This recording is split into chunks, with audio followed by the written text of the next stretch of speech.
This man was one of the smartest criminals in history.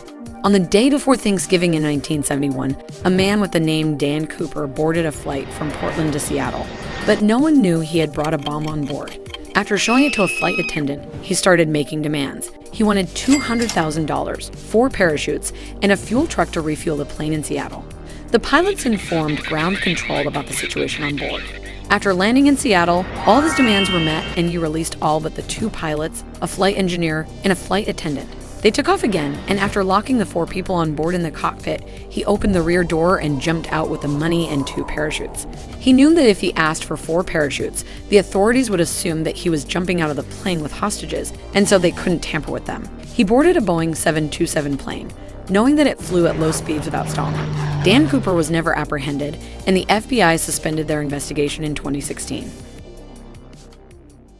This man almost ended the lives of 4 million people.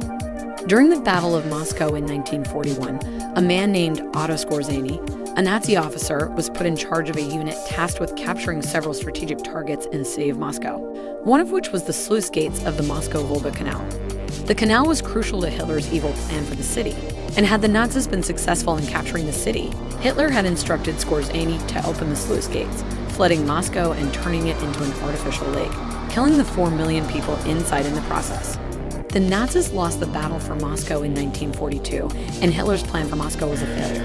Skorzeny was hit in the back of the head by a stray piece of shrapnel towards the end of the battle and was immediately evacuated from the front lines.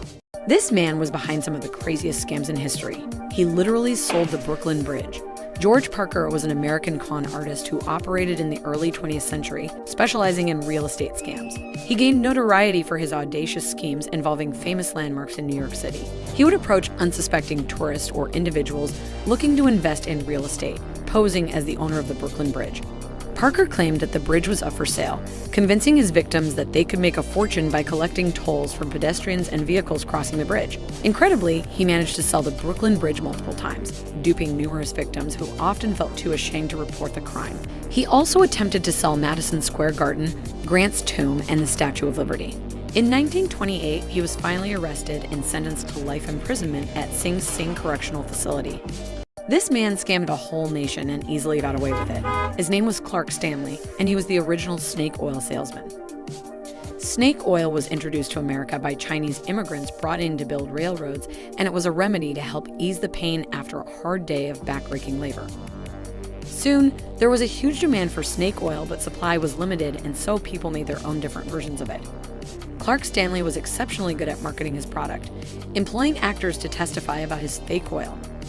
By 1901, he became the largest snake oil salesman in the country, but eventually his scam was exposed by the FDA. It was discovered that his product didn't even contain any snake oil whatsoever. It was just mineral oil, beef fat, and some other ingredients mixed together and sold to gullible customers. He received a small $20 fine worth about $600 in today's money and was set free to go. And so, this man was wanted by the most notorious drug lord in history. Barry Seal was a pilot who smuggled drugs for Pablo Escobar, making around $500,000 per flight as peak. After getting arrested and facing the possibility of 10 years in prison, he decided to cooperate with law enforcement and secretly became an informant for the DEA in exchange for a reduced sentence. The DEA wanted to gather evidence against Pablo Escobar, so they outfitted Barry's plane with cameras. They obtained photographs, including pictures of Nicaraguan soldiers loading drugs onto the plane, as well as a photo of Escobar himself handling cocaine.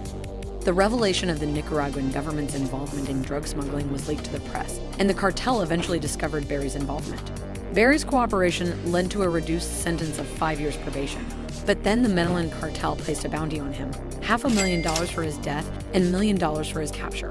3 weeks into probation, he was fatally shot. Escobar was never charged in the U.S. for Barry's death, but he was eventually killed by the police while evading capture a few years later. Was this Coca-Cola's biggest mistake ever? Let me explain. After Pepsi essentially copied Coca-Cola's product in 1893, Pepsi experienced some initial success. But then, the company faced serious struggles following the First World War and even went bankrupt on 2 separate occasions. This is where Coca-Cola comes into the picture. Throughout the 1920s and 30s, there were 3 attempts to sell Pepsi to Coca-Cola. However, Coca-Cola declined to purchase the company each time. Thanks to some clever marketing strategies, Pepsi was able to recover. Presently, PepsiCo is Coca-Cola's biggest competitor and generates over twice the revenue of Coca-Cola annually. But then, why did the founder of KFC sue his own company? Well, it all started in 1964 when Colonel Sanders sold KFC to a group of investors led by a man named John Brown for $2 million. Part of the deal was that the original KFC recipe remained unchanged. The new owners helped the company grow and opened many new locations. However, in 1971, John Brown sold the company to a giant food conglomerate who decided to change the original recipe. Colonel Sanders was so unhappy with the decision that he opened a competing restaurant, which led to KFC suing him. Sanders also sued KFC for allegedly misusing his image and promoting products he hadn't developed. Sanders demanded $122 million in damages, but eventually they settled and Sanders was paid $1 million.